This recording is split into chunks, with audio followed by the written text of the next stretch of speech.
శ్రీధర్ బాబు ఉన్నాడు. వీళ్ళ మంత్రివర్గం గురించి నేను క్లియర్గా కొన్ని విషయాలు చెప్పాలి. శ్రీధర్ బాబు ఉన్నాడు. అదేవిధంగా అక్కడ ఖమ్మంలో ఎవరు తుమ్మల, వీళ్ళంతా ఎక్స్పీరియన్స్ మనుషులు చెప్తున్నాను. జూపల్లి, కొండా సురేఖ,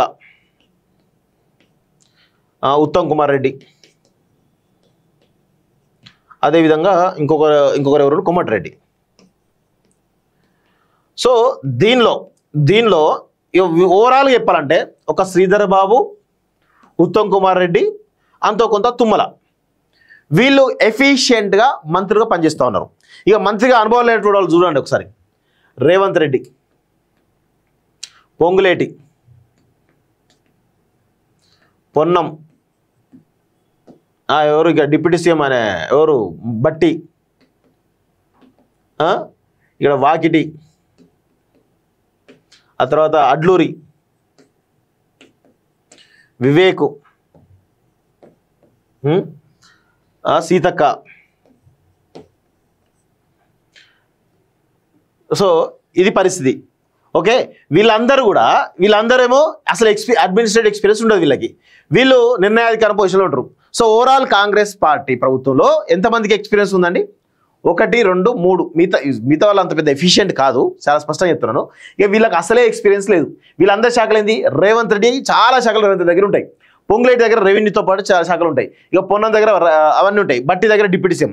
ఈ సీఎం డిప్యూటీ సీఎంకు అలా ఎక్స్పీరియన్సే లేదు వీళ్ళకి. ఓన్లీ బట్టి ఏముంది, గతంలో ఏంది డిప్యూటీ స్పీకర్గా పనిచేసిండు. సో ఆయన తీసుకొచ్చి డిప్యూటీ సీఎం చేశారు, రేవంత్ రెడ్డి తీసుకొచ్చి సీఎం చేశారు, అయిపోయా. ఇంకేముంటుంది? అన్ని కీలక శాఖలని వీళ్ళకి ఇచ్చే ఎక్స్పీరియన్స్ లేని వాళ్ళకి. సో కీలకంగా ఉన్నటువంటి శ్రీధర్ బాబు, తుమ్మలకు, ఉత్తమ్కు వాళ్ళకు కూడా కొన్ని కీలక శాఖలు ఉన్నప్పటికీ కూడా ఏం నిర్ణయాధికారం ఉన్నది వీళ్ళకి? అందుకే ఈ రాష్ట్ర ప్రభుత్వం కంప్లీట్గా, కాంగ్రెస్ ప్రభుత్వం కంప్లీట్గా దిగజారిపోతుంది. అసలు ఎలాంటి ఇప్పుడు మొన్న HCలో జరిగింది ఒక ఇష్యూ, ఆ భూముల అమ్మకాన్ని పెట్టిరు. ఏం జరిగింది అక్కడ? ఎంత పెద్ద పెంట్ అయింది? ప్రజాభిప్రాయానికి వ్యతిరేకంగా పోతారా? లేకపోతే కనీసం వాళ్ళు AI వీడియోస్ పెట్టి అంత అగమాగం చేస్తే కోర్టు కూడా ఇన్వాల్వ్ అయి తిట్టింది. ప్రతిసారి కోర్టులు తిట్టే వీళ్ళని. అసలు ఒక్క లా అండ్ ఆర్డర్ సరిగ్గా లేదు, అడ్మినిస్ట్రేషన్ సరిగ్గా లేదు, ఏ వ్యవస్థ కూడా సరిగ్గా లేదు. 100% ఇది వాస్తవం. సో ఇంకా ఇంత దారుణంగా ఉన్నదంటే ఇక ఇప్పటికైనా మారాలి. 2 సంవత్సరాలు దాటుతున్నప్పటికీ సరే, మనం ఏమనుకున్నాం, 1 సంవత్సరం టైం ఇద్దాం అనుకున్నాం. సంవత్సరం వరకు కూడా మనం వెయిట్ చేసినాం. ఎందుకు? ఎవరైనా ఒక ప్రభుత్వం అధికారులకు వచ్చిన తర్వాత 6 నెలల సమయం పడుతుంది వాళ్ళు సెట్ కావడానికి. మనం ఏమనుకున్నాం, సరే వీళ్ళకి ఎక్స్పీరియన్స్ లేదు కదా, 1 ఇయర్ పడుతుంది అనుకున్నాం. సరే 1 ఇయర్ పెట్టినప్పుడు కూడా మనం కొంత స్తబ్దుగానే ఉన్నాం. కానీ ఇది రీసెంట్గా చూస్తూ ఉంటే వీళ్ళ దారుణాలు, చాలా దారుణాలు, ప్రజలకు వ్యతిరేకంగా పోతా ఉన్నారు. ఇప్పుడు BC కమిషన్ రిపోర్ట్ వచ్చింది. BC కమిషన్ మీద ఇంత పెద్ద ఇదని చేసిన అంటారు. ఏం చేశారు? ఏది లేదు. అంత లోపభూయిష్టంగా చేస్తున్నారు ప్రతిదీ కూడా. అందుకే అన్ని వీగిపోతా ఉన్నాయి. ఇలాగట ఇంకా రైజింగ్ విజన్ అది ఇది అని కూడా మాట్లాడుతూ ఉన్నారు.